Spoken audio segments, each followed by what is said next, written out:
Uniclac.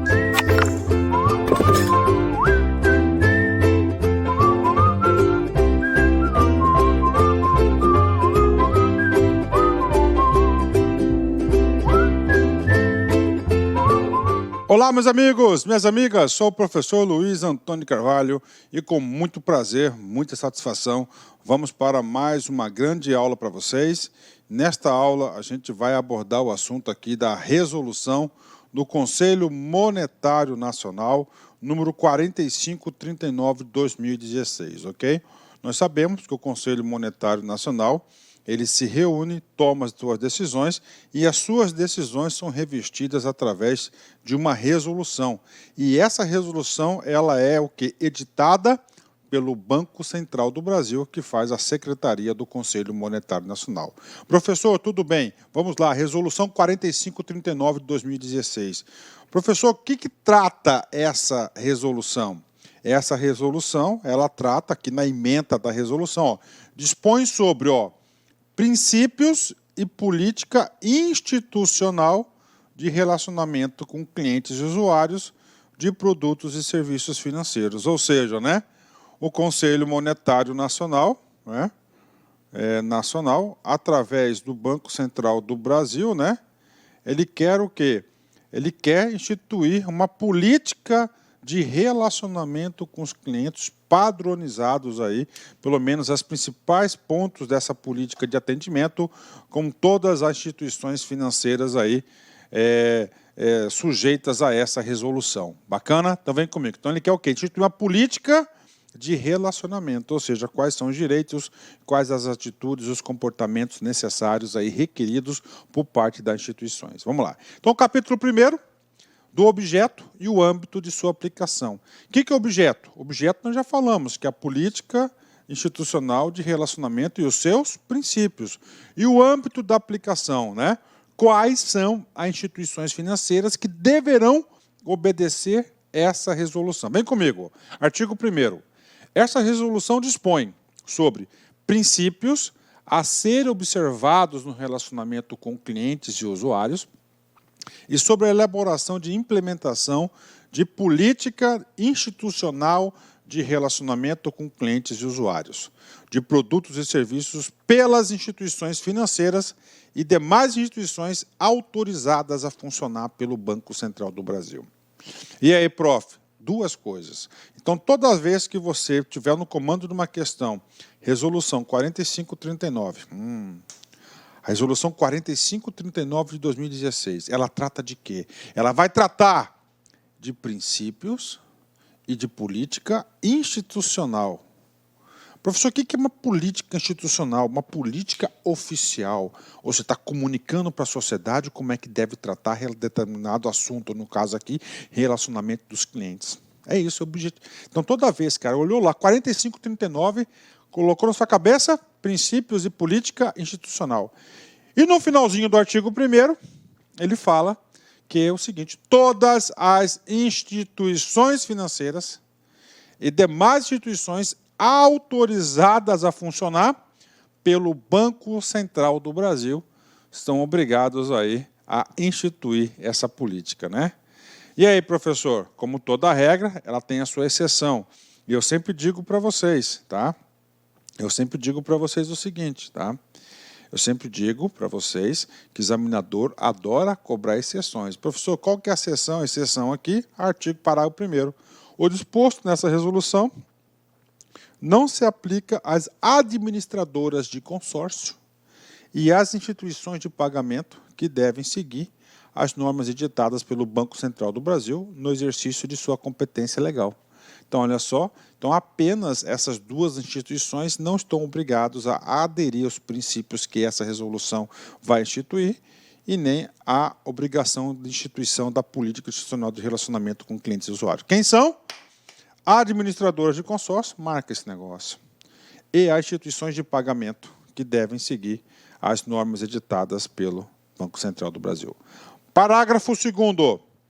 Para efeito desta resolução, o relacionamento com clientes e usuários abrange as fases de pré-contratação, de contratação e pós-contratação de serviços. Ou seja, está delimitando aí, está definindo exatamente o que significa relacionamento. Então, ó, não somente aqueles clientes, ó, pré-contratação. Então, na fase de pré-contratação, os empregados deverão seguir os princípios que essa portaria, essa resolução vai trazer. Na fase de contratação e, claro, pós-contratação também. Pronto, capítulo 1º no bolso, pago. Capítulo 2º, 2 princípios, né? Nós sabemos que essa portaria ela tem 2 objetos. 2 princípios. E vai o quê? Instituir a política de relacionamento. Então, eu vou mostrar para você quais são as estruturas dessa política de relacionamento. Professor, quais são os princípios? Está aqui, artigo 2º, né? É importante? Claro que é importante. Potencial questão de prova? Com certeza. As instituições que tratam o artigo 1º são aquelas autorizadas a funcionar em demais instituições do Banco Central do Brasil. No relacionamento com clientes e usuários de produtos e serviços, deve conduzir as suas atividades com observâncias de princípios de: primeiro princípio, ética. Segundo, responsabilidade.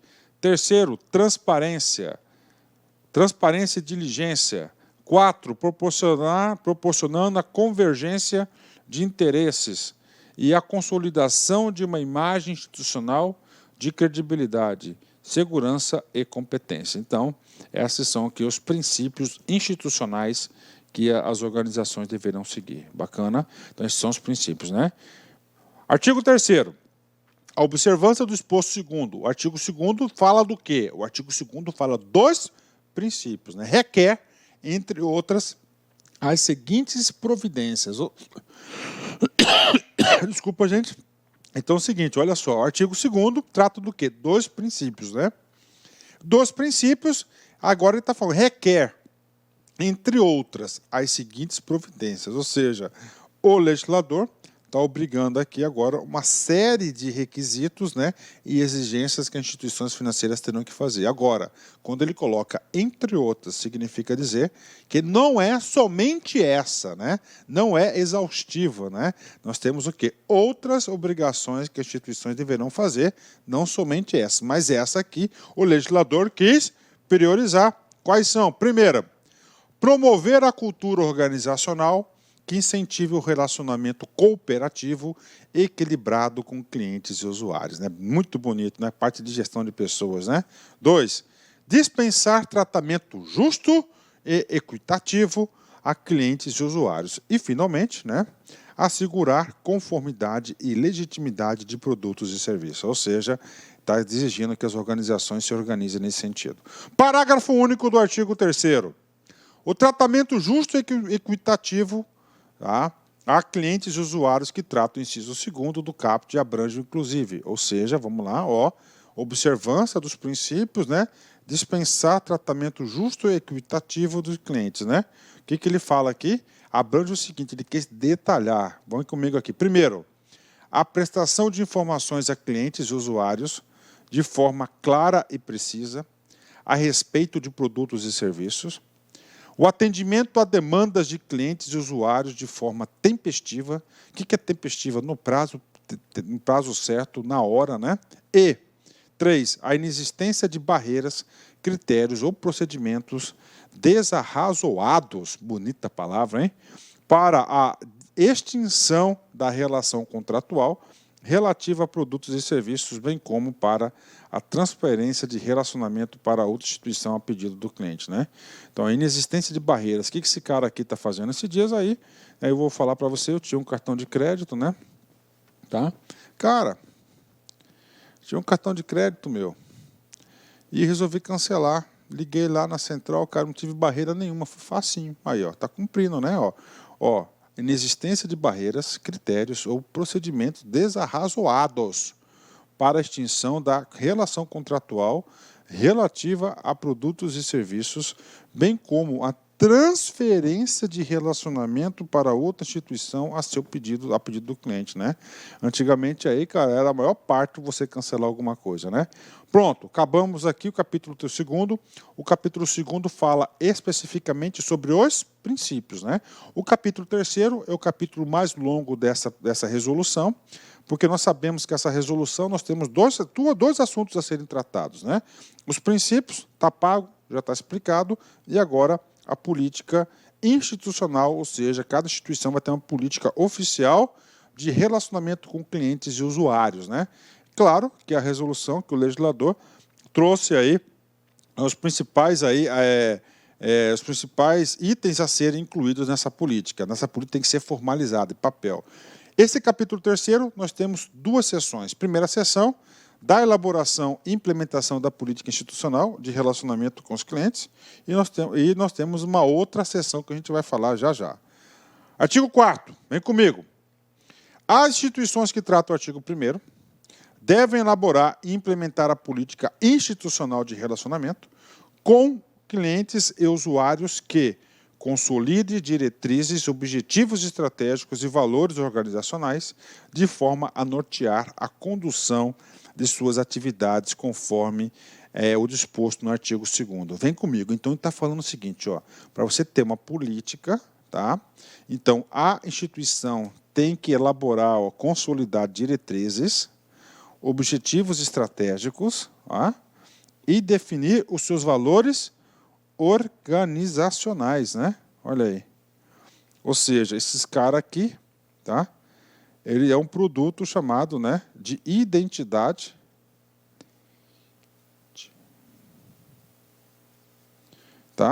organizacional.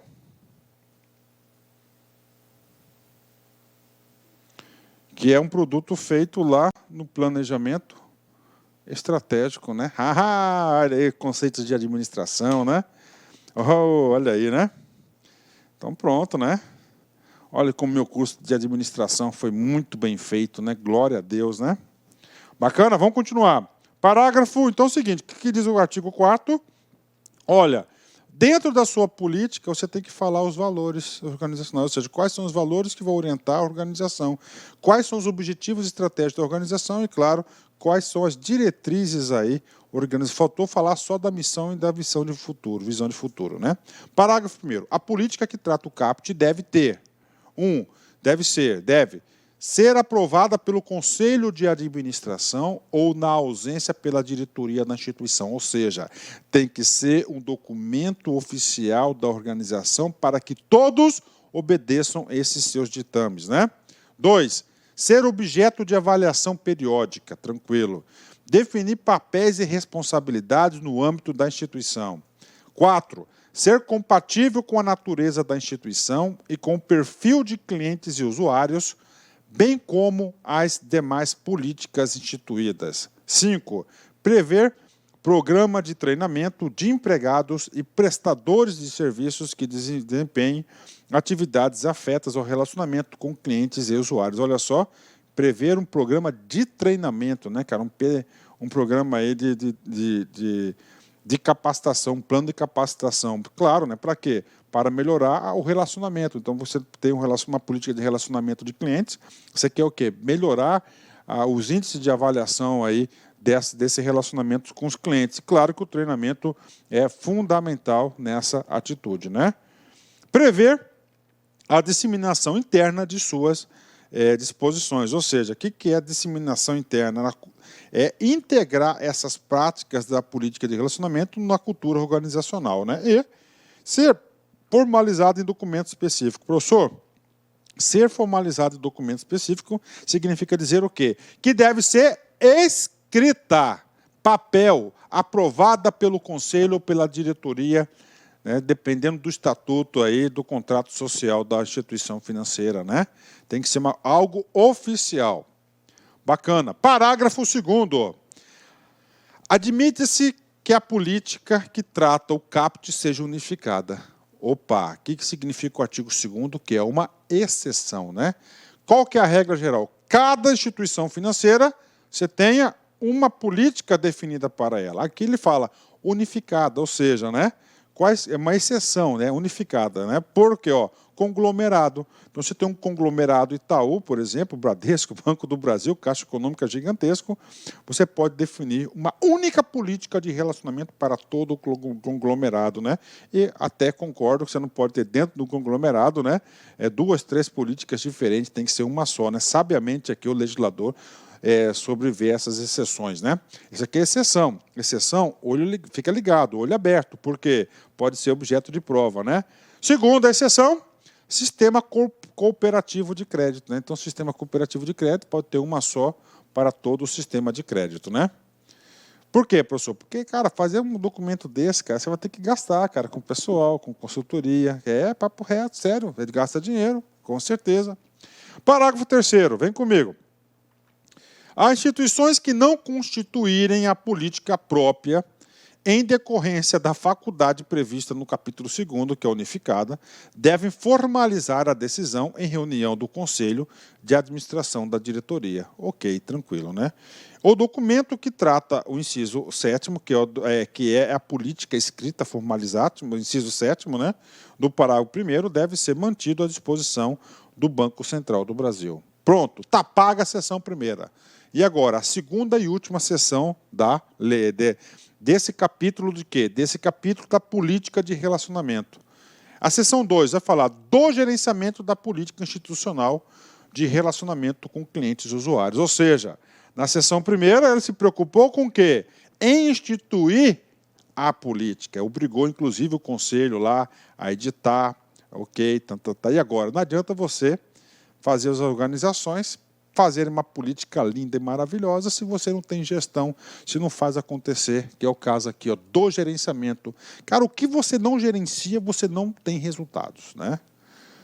Quinto, as instituições devem assegurar a consistência de rotinas e de procedimentos operacionais afetos ao relacionamento com clientes e usuários, bem como a sua adequação à política institucional de relacionamento de que trata o artigo 4º, inclusive quanto aos seguintes aspectos. O que ele quer aqui? Ó? Ele consistência nas rotinas e procedimentos operacionais, ou seja, é na rotina e no procedimento operacional, no dia a dia, que você vai lidar o quê? Com o relacionamento, com o relacionamento dos clientes, né? Concepção de produtos e serviços, ou seja, para você projetar, você já tem que pensar nisso, né? Na oferta, recomendação, contratação ou distribuição de produtos e serviços. Requisitos e segurança afetos a produtos e a serviços. Cobrança de tarifas em decorrência de prestação de serviços. Divulgação e publicidade de produtos e serviços. Coleta, tratamento, manutenção de informações dos clientes em base de dados, gestão do atendimento prestado a clientes e usuários, inclusive o registro e o tratamento das demandas. Ó, isso aqui é um ato de gestão, né? Ó, você fazer o quê? A gestão do atendimento prestado aos clientes, né? 8. Mediação de conflitos, muito importante, né? Aí lembra-se lá da ouvidoria da 4433, né? Sistemática de cobrança em caso de inadimplemento de obrigações contratadas, né? Extinção da relação contratual relativa a produtos e serviços, liquidação antecipada de dívidas ou de obrigações, transferência de relacionamento para outra instituição a pedido de clientes e, finalmente, aí, eventuais sistemas de metas e incentivos ao desempenho de empregados terceiros que atuem em seu nome, né? Professor, o que é esse cara aqui? São todas atitudes, né? Vocês podem perceber, de gestão por parte da instituição financeira para fazer acontecer, acompanhar a política de relacionamento da empresa, né? Parágrafo 1º. Com relação ao disposto no inciso 1 e 2 do CAPT, em observância ao artigo 3º, parágrafo único, inciso 1, as instituições devem estabelecer o perfil dos clientes que compõem o público-alvo para os produtos e serviços disponibilizados, considerando as suas características e complexidade. Eu fui lá no parágrafo único, a prestação de informações a clientes e usuários de forma clara e precisa a respeito de produtos e serviços. Ou seja, o que ele está colocando aqui? Que ele vai definir como que ele vai se relacionar com o cliente, né? Política de relacionamento, marketing de relacionamento, lembra que eu expliquei para vocês? Cara, é definindo o que? Perfis, tá? A segmentação, pessoa jurídica, prime, tá certo? ouro, e assim por diante. Ó. Você vai definir, você vai conhecer melhor esse perfil e, claro, que vai fazer uma política de abordagem de relacionamento específica. Isso que está dizendo aí. Parágrafo 2º. O perfil referido no parágrafo 1º deve incluir informações relevantes de cada produto e serviço. Ok, pronto, tranquilo, né? Artigo 6º. Em relação à política institucional de relacionamento com clientes e usuários, as instituições que tratam o artigo 1º devem instituir mecanismos de acompanhamento e controle e de mitigação de riscos, né? Ou seja, diminuição de riscos, com vistas a assegurar. Ou seja, tem que ter uma estrutura para isso, né? De quê? Mecanismo de acompanhamento, de controle e risco. Tem que ter lá um órgão, uma unidade responsável para isso. Isso que está obrigando as instituições financeiras a ter. Para quê? Para implementação das suas disposições, monitoramento do seu cumprimento, inclusive por meio de métricas e indicadores adequados, avaliação de sua efetividade e, finalmente, a identificação e a correção de eventuais deficiências, né? Vamos lá, então, instituir mecanismo de acompanhamento, controle e mitigação de riscos. Parágrafo 1º.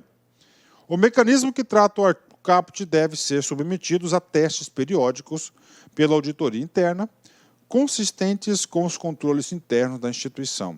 Os dados, os registros e as informações relativas aos mecanismos de controle, processos, teses, trilhas de auditoria devem ser mantidos à disposição no Banco Central do Brasil pelo prazo mínimo de 5 anos. Olha aí, número 5 anos, cara. Potencial questão de prova.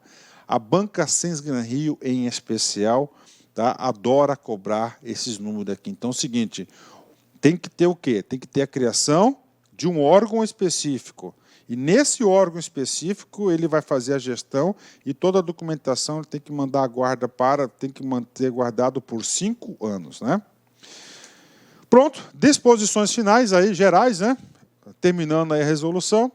A instituição que trata o artigo 1º deve indicar um diretor responsável por observância do disposto nessa resolução.